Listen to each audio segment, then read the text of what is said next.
Hello, boys and girls. This book is one of my daughter's favorites when she was growing up. It is called Dancing in the Wings by Debbie Allen, and the pictures are by Kadir Nelson. And I also love um, Mr. Nelson's illustrations. They're really realistic and lifelike.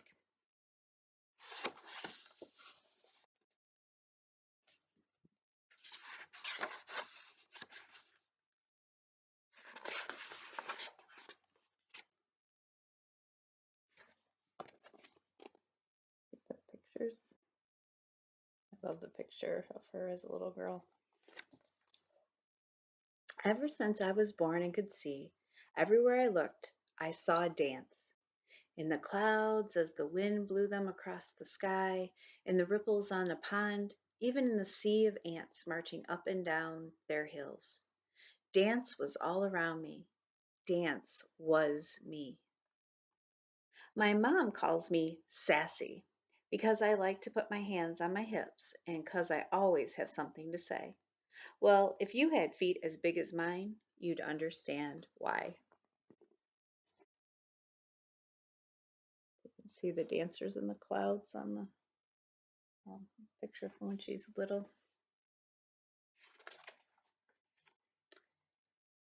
You should join the swimming team since you got those long toes and don't need any fins, my older brother Huey teased. I shot right back. At least I don't have that big forehead looking like a street lamp. Mama said, Stop all that bad talk. You act so ugly sometimes. Huey, your big head is a sign of intelligence. And Sassy, your big feet will make your legs look longer and prettier in your ballet shoes. My legs were longer, all right. So long that when I went to tendu, point my toe at the bar, I tripped Miss Catherine, our teacher, who was coming down the line, looking the other way. Splat! She landed under the piano, her legs up in the air. Ooh, it was so funny. Even she had to laugh. Sassy, she called out, I'm going to tie orange bows on those big feet. Sorry, Miss Catherine, I answered, but if you don't wear your glasses, you still won't see them. One thing for sure, because of my long legs and big feet, I could jump higher and spin faster than everyone else.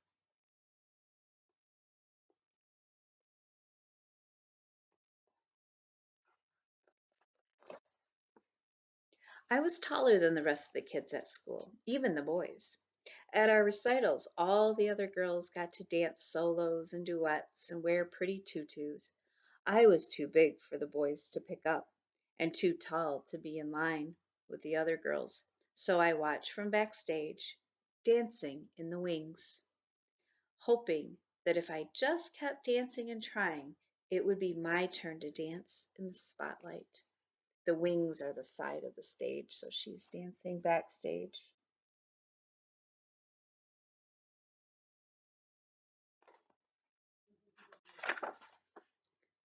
One day at the end of ballet class, Miss Catherine announced, Mr. Debato from the Russian school is coming next week to look for talented young people for the Summer Dance Festival in Washington, D.C. The whole room turned into a whirlpool of excitement as the sign-up sheet was posted. Everyone wanted to try, especially me. But as I wrote my name down, I heard two girls, Molly and Mona, giggle.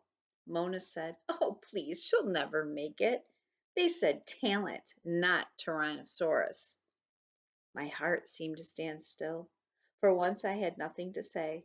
I couldn't hide the tears I felt welling up in my eyes, so I just grabbed my dance bag and ran to the parking lot.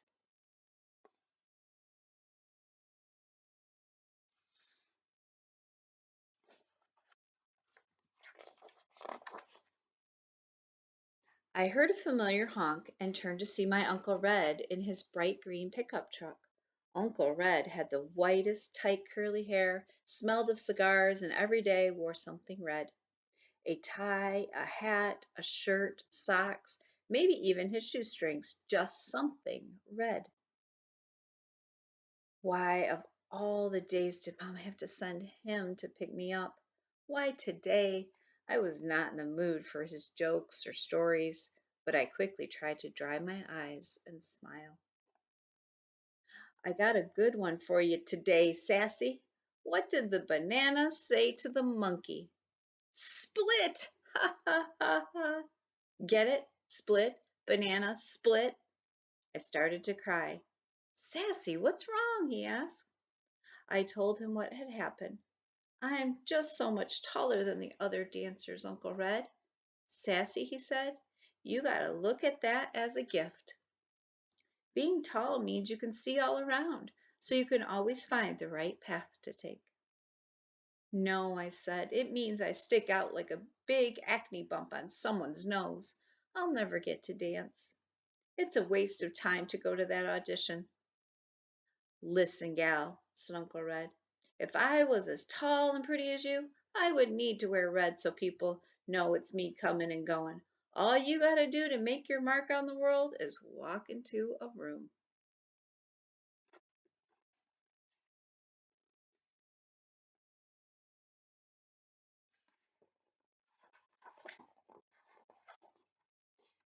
By the time I got home, Uncle Red had cheered me up and had me laughing and feeling better. As I got out of his truck, he waved goodbye, calling out, make your mark, gal. Huey and his football friends stopped playing. Huey yelled out, hey, Sassy, why don't you come and play with us? We need a goal post. His little mean, ugly friends laughed. Boy, did that make me mad. Sure, if we can use your big head for the ball, I shouted back. His friends screamed with laughter. Huey got so mad he turned red, looking like a tomato with that big red head. Ha! We were just about to go at each other when Mama called us inside.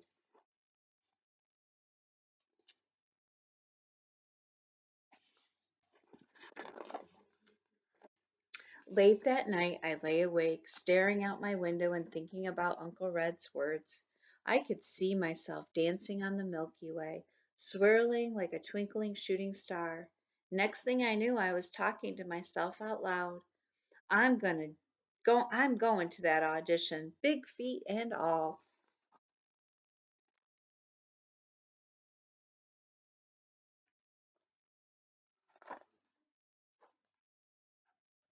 On the day of the tryout, kids came from all over the city. It was so crowded. Everyone was expected to wear black, but like Uncle Red, I picked my own color, bright yellow. And instead of standing in the back, I squeezed between Molly and Mona right in the front row. I ignored their snickering. Miss Catherine came in and introduced Mr. Debato. Everyone applauded. Boy, was he short. Couldn't have been more than 4 feet 9 inches tall.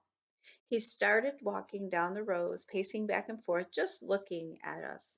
Then he stopped right in front of me and said, young lady, why are you wearing that loud yellow leotard? I'll need to put on sunglasses to see anybody else. Please go to the back row.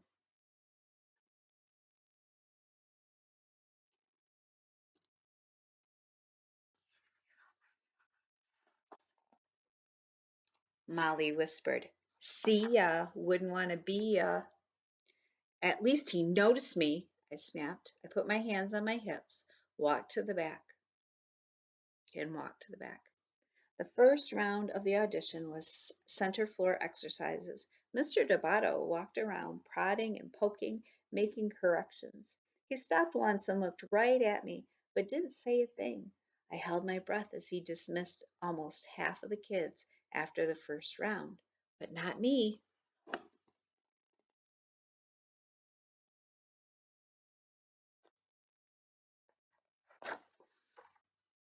Next was the adagio, the slow section. I stood as close to Mona as I could get and whispered, your little skinny short legs are gonna look like chicken wings next to mine. I'd rather look like a chicken than a turkey like you with a long neck, she answered. Talk to the hand, I told her. I took my leg up so high it got stuck. Luckily, I could balance on my other big foot. So I just held it until Mr. Debato remarked, "Young lady, the exercise is finished." "Oh," I jumped out of the position. "Show off," Molly grunted. "Gobble, gobble," Mona imitated a turkey. Then came the leaps across the floor. I took off like Jackie Joyner Kersee. She was a famous Olympian, if you didn't know that name, who ran in the Olympics and did long jump. Like Jackie Joyner Kersee in the long jump at the Olympics. With one leap, I sailed in the air past all the other girls. Molly and Mona watched, looking pea green with envy. When I finished, Mr. Debato yelled, "Young lady, you must learn to dance to the music. Up on the count of one, down on the count of three. Three, not five. You have the rhythm of a troglodyte. Again." I was crushed. As I passed Mona to get back in line, she said, "Next time, bring your big butt down by three." "Your mama," I said. Ooh, did I wish I was a wizard. I'd turn them into two big fat frogs in tutus trying to hip hop. So not a lot of kind words being exchanged here, and really getting angry. By the end of the day, there were only 7 of us left. Mr. Debato called out everyone's name except mine and asked them to step forward. Standing alone, I really had to fight to hold back my tears.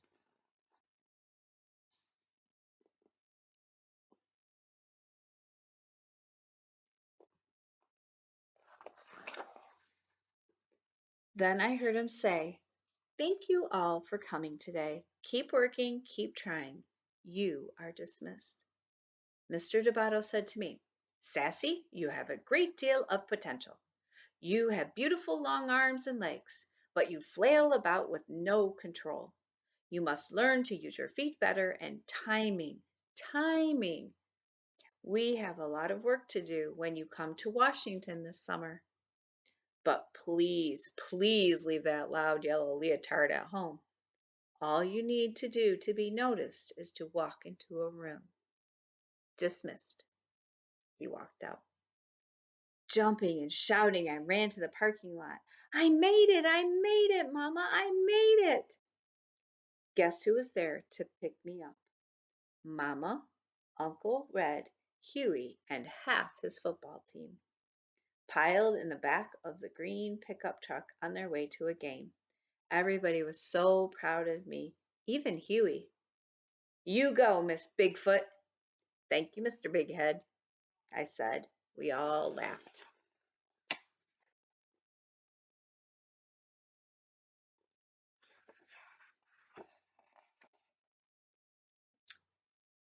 One month later, Mama and I boarded the plane for Washington, D.C. She held my hand as my heart pounded when we landed. At the school, there were young dancers from Russia, Mexico, France, China, Cuba, Brazil, New York, Texas, and long-legged me from Inglewood, California. In the class the first day, Mr. Debato introduced me to his 12-year-old protege, a boy named Dwight, who was 5 feet 10 inches tall. "Dwight, I think I have found you a partner. Meet Sassy." A protege is like somebody studying under somebody else that has a lot of promise. So he's super tall, and so now Sassy is a good partner for him because she's tall also. Mama was right. Being tall wasn't so bad after all, and neither was having a big head. By the end of the summer, Huey had won the grand prize at Space Camp in Alabama, and I got to dance a duet with Dwight in the summer concert.